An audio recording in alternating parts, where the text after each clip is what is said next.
cinquième type de prophète que je voudrais vous partager.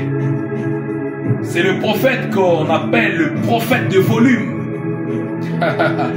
Le prophète de volume. Ces prophètes, en fait, quand Paul est en train de prier pour l'église d'Éphèse, il a libéré 4 dimensions. Il a libéré 4 choses.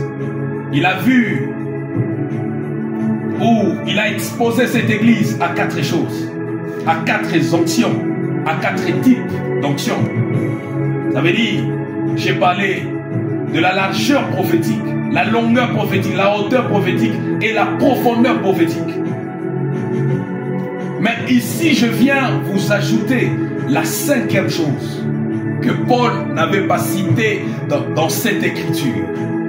Je voudrais vous les partager. Et comment je les nommé? Ce sont des prophètes, des volumes. Des volumes. Ce sont des prophètes des rouleaux. Ça veut dire, ce type de prophète, le prophète en fait de volume, vous font marcher dans la volonté de Dieu et dans chaque parole prophétique prononcée ou écrite vous concernant. Ils vous inciteront à marcher dans le volume du livre que Dieu a écrit à votre sujet. Je vais peut-être dire à quelqu'un, il y a le livre de vie, oui, mais chacun, dans le livre de vie là, il y a un livre dans le livre de vie que Dieu a inscrit, que Dieu a écrit pour tout un chacun ici-bas, ici sur la terre.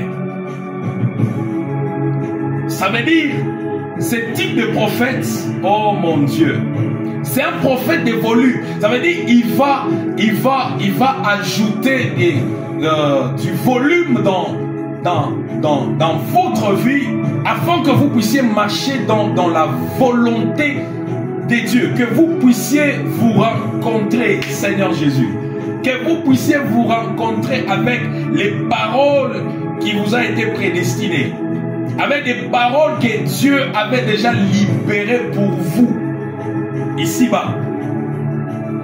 Ça veut dire, il va vous ramener, vous repositionner dans votre destinée prophétique. Donc vous allez vivre les choses que Dieu a prévues pour vous. Aujourd'hui, plusieurs personnes sont dans des erreurs. Ils ont besoin au fait de ce type de prophète. C'est un prophète de volume. Lui, quand il vient, il te dit que non, toi ne fais pas ça. Toi, Dieu t'a appelé à faire ça. Toi, Dieu t'a appelé, il va t'orienter selon la volonté de Dieu. Il va t'orienter, il va te dire que bien que tu es un prophète, mais le message que Dieu t'avait donné, c'est pas seulement prophétiser, donner des numéros, mais le message que Dieu t'avait donné sont des messages, par exemple, de la restauration de famille, de la délivrance de famille. C'est-à-dire, Dieu t'a donné ce message. C'est ça la mission, c'est ça même la chose que Dieu avait déposée en toi. C'est-à-dire, lui, quand il vient, il t'oriente que toi, tu n'es plus prophète, tu es évangéliste. Toi, tu n'es plus pasteur. Toi, tu ne peux pas commencer une vision. Bien que tu as la grâce, c'est-à-dire, toi, tu dois marcher comme ça. Il commence à te donner des choses. C'est à ce niveau que vous pouvez voir avec moi. Ces prophètes prophétiseront à partir du rouleau de votre livre écrit dans le livre de vie. Oh, qu'est-ce que je suis en train de dire? Ça veut dire, quand lui, il vient dans ta vie, même quand il va te prophétiser, ça veut dire, il ne va pas toucher à autre chose. Il va toucher seulement aux choses que Dieu avait déjà écrites. Aux choses que Dieu avait déjà écrites dans votre livre, dans le livre de vie. Je ne sais pas si quelqu'un me comprend. C'est-à-dire, il va te parler de ta vie. Il te parlera, il te prophétisera que de ta vie. Que de ta vie. Que de ta vie. Que de ta vie. Quand je n'étais qu'une masse, écoutez cette écriture, ça c'est David. Quand je n'étais qu'une masse informe, tes yeux me voyaient. Et sur ton livre était tout inscrit le jour qui m'était destiné avant qu'aucun d'eux existât. David reconnaissait que ce qui pouvait vivre, ce qui pouvait lui arriver, c'est-à-dire sa vie à lui, ses jours étaient déjà prédestinés. Il y a des choses que Dieu avait déjà écrites. Je suis en train de dire ceci, c'est-à-dire David pouvait savoir qu'il était sur quel chapitre de sa vie. Il y a des gens jusque-là, ceux qui sont en train de vivre dans leur vie, dans leur ministère, dans leur couple, ils ne savent même pas. Ils sont où en fait? Je ne sais pas, à l'introduction, je ne sais pas. C'est sur quel chapitre qu'il y a ces choses que tu es en train de vivre. C'est comme ça que c'est à ce niveau que les destinées ne se ressemblent plus.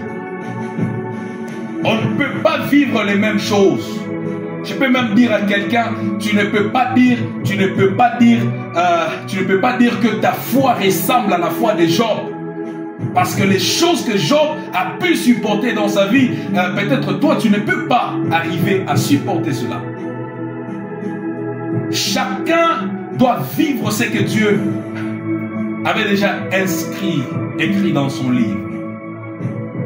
Alors, bien-aimés dans le Seigneur, c'était les 5 types de prophètes dimensionnels que j'avais à vous partager. On a besoin de ces prophètes qui vont élever notre dimension de connaissance. Non seulement des prophètes qui vont nous prophétiser, non seulement des prophètes qui vont nous donner des numéros de téléphone, mais aussi des prophètes qui vont ajouter quelque chose, une dimension dans notre vie. Et je crois que l'église du temps de la fin n'a pas seulement besoin de prophètes, mais cette église a besoin de prophètes dimensionnels, des prophètes qui enseignent, des prophètes qui sont capables d'orienter des gens, des destinées au travers du volume du livre.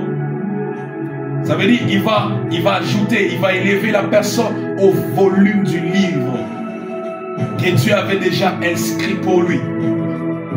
Alors qu'est-ce que je suis en train de dire? La parole de Dieu est un écho dont nous sommes appelés à faire entendre les sons en 4 langages. J'aimerais vous dire, bien-aimés dans le Seigneur, soyons fidèles dans nos appels, soyons fidèles dans nos ministères, soyons fidèles à la mission. Je nous appelle, bien-aimés dans le Seigneur, à nous attacher à la parole écrite, à nous attacher à la parole de Dieu. Pourquoi il nous parle, quand le prophète nous parle au fait de prophètes dimensionnels, de prophètes enseignants? J'aimerais dire à quelqu'un, il n'y a pas de ministère sans la parole de Dieu. Donc si tu es ministre de Dieu, tu es appelé à connaître aussi la parole de Dieu. Tu es appelé aussi à enseigner. Non, moi je suis un prophète. Dieu m'a appelé seulement pour voir. Donc si il y a des histoires là de choix, les gens doivent venir me consulter. Doivent venir me consulter. Non. Vous devez vous attacher à la parole de Dieu. Attachez-vous à la parole de Dieu. Et c'est comme ça que le peuple de Dieu sera vraiment orienté et être béni par le Seigneur. Ma prière, bien-aimé dans le Seigneur, à toutes les personnes qui me suivent, à toutes les personnes qui m'ont suivi depuis les débuts, j'ai prié pour vous au nom de Jésus-Christ. Tel que Paul était en train de prier, que Dieu vous ajoute cette dimension de largeur, cette dimension de longueur, cette dimension de hauteur et de profondeur, mais qu'il vous ajoute aussi la dimension de volume. Ça veut dire du rouleau cette dimension puisse s'attacher. Regardez, constatez avec moi tel que Jésus est venu comme un rouleau. La Bible dit qu'il s'agissait de lui. J'ai pris pour quiconque en train de me suivre en ces moments que le Seigneur Dieu de grâce vous accorde ces dimensions. Que le Seigneur Dieu de grâce vous amène dans cette dimension. Que Dieu amène l'Église dans cette dimension, dans cette portée prophétique. Que Dieu élève la connaissance de l'Église du temps de la fin. J'ai beaucoup aimé ce que, oh mon Dieu, c'est que Paul pouvait prier pour cette Église. Il disait que, afin que vous sachiez, oh mon Dieu, ça veut dire que, au-delà de la révélation, vous devez savoir, quand Dieu illumine les yeux de vos cœurs, c'est là que vous atteignez la dimension de la connaissance. Que Dieu ouvre les yeux de vos cœurs. Au nom de Jésus-Christ de Nazareth, j'ai prié le Seigneur que la grâce vous visite de partout. Qu'un ministère soit propulsé au son de ma voix. Qu'une dimension soit relâchée dans le ministère de quelqu'un. Et c'est là au nom de Jésus de Nazareth. J'ai ainsi prié.